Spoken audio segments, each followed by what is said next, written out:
ልክ ደስተኛ ሲሆን ሌላ ቦታ ለመስራት አሰብሽ። ይሄ ምን ማለት ነው?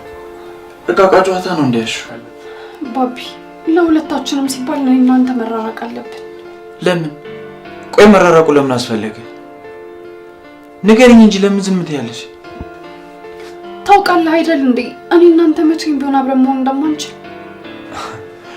ፍቅር አያል ነው ፍቅር የማይጠፋ ሰዓት ነው ስትይኛል ነበር እንዴ? ታዲያ አንቺ ፍቅር የተገባ ቆይ ያን ሁሉ ጊዜ እያታለልሽኝ ነበር? አላታለልኩም። እኔ ባለ ትዳር ነኝ። ግን ደግሞ ትዳርና ፍቅር ለየቅል ናቸው። ማንም ሰው ቢሆን ካፈቀረው ሰው ጋር አይኖርም። የኔና ያንተ ፍቅር ደግሞ ላይመለስ ተበጥሷል። ባቢ ይህንን ነገር አምና መቀበል መቻል አለብን።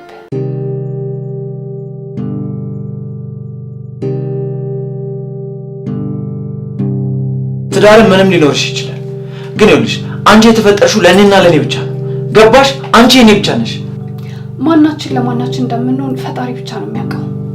ካንተ ጋር አብራ እንድትሆን የተፈቀደላት ሴት ደግሞ ፌቨን ናት። ፌቨን? አሁን እሱን አልጠየኩሽም። እኔ ማወቅ የምፈልገው ምን ልትሰሪ ነው ቤቴ ሰራተኛ ሆነሽ የመጣሽው? ያው ለስራ ነው።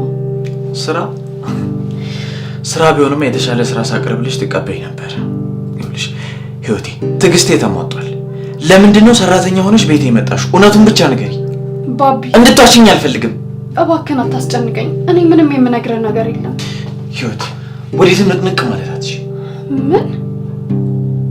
እኔን ህይወት? አዎ ህይወት። ምን ነው ስምሽ አይደል እንዴ? 4 ዓመት ሙሉ እየተሰቃየሁ ስጠብቅሽ የነበረው እኮ ሚስጥራዊ ሴት ሆነሽ እንዳገኘሽ አይደለም። ወድጄ እኮ አይደለም ባቢ። ምንም ሆነሽ ይሁን ምን እውነቱን እንድትነግሪኝ እፈልጋለሁ። ሳትነግሪኝ ከዚህ ንቅንቅ ማለት አትሽ። ባቢ ተው በእናትህ። አዝናለሁ። የግድ ልትነግሪኝ ይገባል።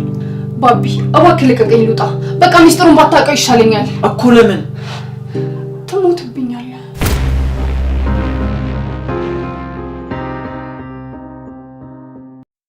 ሰላም እንዴት ናችሁልኝ? ወደ ቻናሌ ቤተሰቦች እንዴት ከረማችሁልኝ? እንኳን ወደ ቻናሌ በሰላም መጣችሁ። ህይወቴ ድራማ እንግዲህ በክፍል 6 ላይ እንደምናስታውሰው የባቢ እናት ህይወትን አግታት ነበረ ከአዲሷ ፍቅረኛው ጋር ሆና። እንግዲህ የታገተችበት ዋናው ምክንያት ደግሞ ባቢ ከ5 ዓመት በኋላ ተለያይተው ማለት ነው ለ5 ዓመታት ሳይገናኙ እሷም ወደ ውጭ ለትምህርት ሄድኩኝ በማለት ከዛ በኋላ ደብዛዋ ይጠፋል። ነገሩ ግን ሌላ ነበረ። መጀመሪያ እንግዲህ ባቢ ስትለየው ለትምህርት ወደ ውጭ መሄድ አለብኝ እስከዛ ጠብቀኝ ብለው ነበረ የሄደችው። ነገር ግን ህይወቴ ነገሩ እንደዛ አይደለም።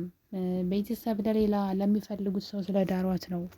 እናም እንግዲህ ሰርጓ እየደረሰ ሲመጣ ነበረ ባቢን ከህይወቷ እንዲወጣ ስለፈለገች ወደ ውጭ መሄድ ነው ብላ ትሄዳለች።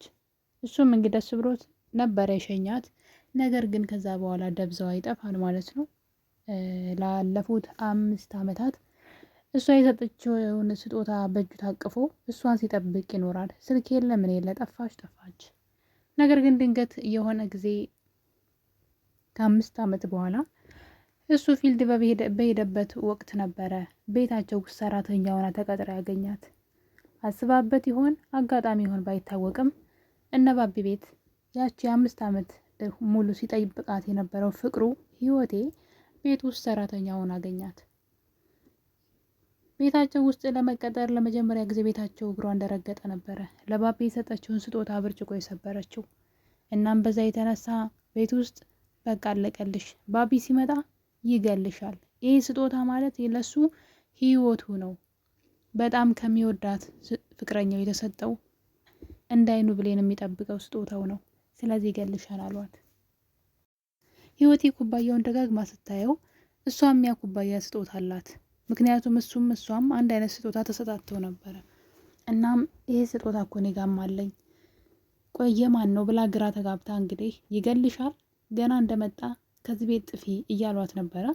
ነገር ግን ሲመጣ ታሪኩ ሌላ ሆኖ ተገኘ እንግዲህ። እናም ወዲያው ነበረ ገና ህይወቴን ቤት ውስጥ ሲያያት በድንጋጤ እናቴ ለ5 ዓመት ስጠብቃት የነበረው ፍቅሬች ናት። ስለዚህ አሁን አግባ እያልሽኝ አይደል? እማገባው እሷን ነው በማለት ህይወቴን ለእናቱ እንግዲህ ያለፉ 5 ዓመታት ሲጠብቃትና ሲተክዝባት የነበረችው ፍቅሩ እሷ እንደሆነች ሲነግራት እናትና ልጅቷን ለመግደል ተማከሩ። ምክንያቱም ደግሞ ባቢ የሴትዋ ልጅ አይደለም። ንብረት በጣም ሀብታም ነው፣ ንብረት ሁሉ የሱ ነው። ነገር ግን እንጀራ እናቱ የምትፈልገው እሷ የምትፈልጋትን ሴት አምታመዳር ነው ለሱ ሁሉ ነገር ለእሷ የምትሰጥ የምታማክራት ማለት እንዴት ልበላችሁ፣ እሱን የምታፈቅረው ሴት ሳትሆን ለእሷ የምትመቻትን ለሀብቱ የምትመችን ሴት እኔ አምጥቼ ድርልሃለሁ በማለት ህይወቴን አታገባም ትለዋለች። እና እንግዲህ ቤት ውስጥ በጣም ችግር ይፈጠራል። ነገር ግን ደግሞ አንድ ነገር አለ። ባቢን በጣም ያከብሩታል፣ ይወዱታልም።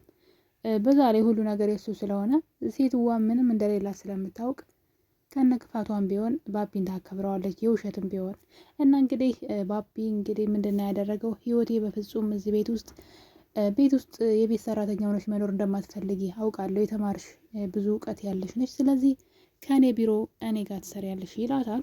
በዚህ ጊዜ ነበር እንግዲህ እንጀራ እናቱና እህቱ ህይወቴን የቁም ስቅል ማብላት የጀመሩት ማለት ነው። እንግዲህ ካያችሁ በክፍል 6 ላይ ህይወቴን አዲስ ፍቅረኛ ነኝ የምትል አዲስ ሴት ወደ ባቢ ህይወት የመጣች ሴት ነበረች፣ በ5 ዓመት ውስጥ ማለት ነው። እንግዲህ ህይወቴ ከመምጣቷ ከትንሽ ቀናት በፊት የተዋወቃት ሴት ነበረች። እናም እንግዲህ እሷ እና እንጀራ እናትየዋ ተማክረው ይችን ሰራተኛ መጤማ ከየት እንደመጣች የማትታወቅ እሱን ቁመን አናይም ስታገባ፣ ስለዚህ ስታገባን ብቻ ሳይሆን ቢሮ ውስጥ ስትሰራ ማየት አንፈልግም።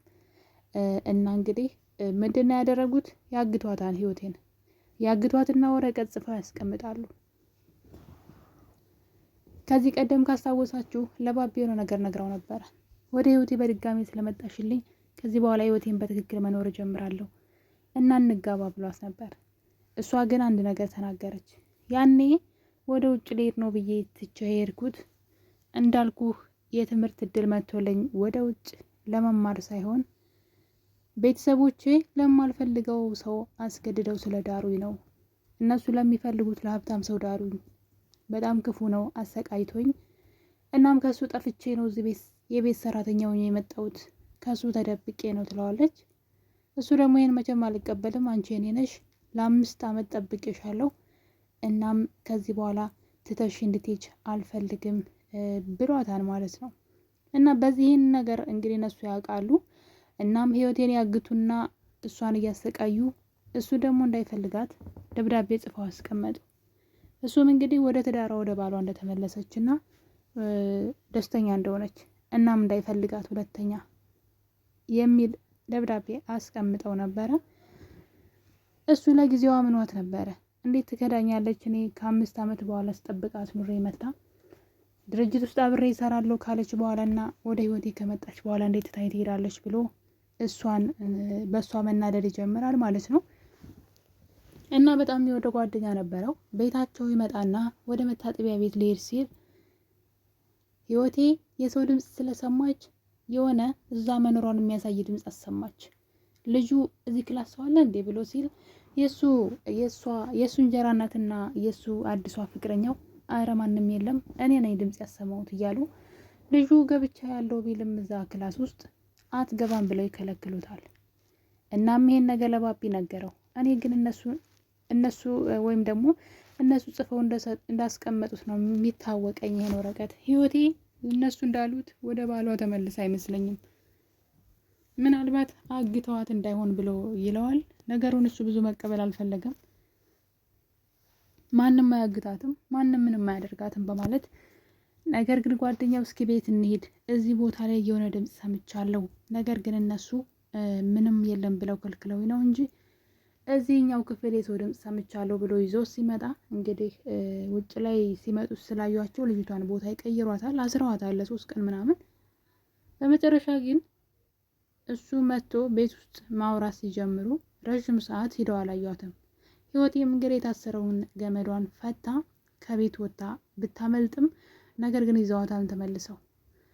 ሲይዟት ግን አስፈራርተዋት ነበረ። በፍጹም ለባቢ ባልሽ ጋር እንደሄድሽ እና ወደ ባልሽ በሰላም ማለት ሰላም እንደሆንሽ ከባልሽ ጋራ ከዚህ በኋላ በፍጹም እዚህ ቤት መኖር እንደማትፈልጊ አይደለም ድርጅቱ ጋር ቤት ውስጥ መኖር እንደማትፈልጊ ተናግረዋለሽ፣ ያለዛ ግን እንገልሻለን ብለው ማለት እሷን ሳይሆን በሱ አስፈራሯት ማለት ነው። እናም ወደ ቤት ተመልሳ እንግዲህ ስትመጣ እሷ እዛ እንደሄደች ነበር የነገረችው። ባሏ ጋር ሄዳ እንደነበረና ከእሱ ጋር በደስታ እየኖረች እንደሆነ በፍጹም ወደ እሱ ህይወት መምጣት እንደማትፈልግ እየነገረችው ነበር። እንደምታዩት እንግዲህ አዲሷ ፍቅረኛው አንቃት ማለት ነው። ከእሱ አጠገብ ባይሽ እገልሻለሁ፣ አጠፋሻለሁ እያለች ብታስፈራራትም ህይወቴ ግን ባቢን ስለምትወደው ይህን ነገር እንግዲህ እሺ ብትልም ለጊዜው ግን ያቆመች አይመስለኝም።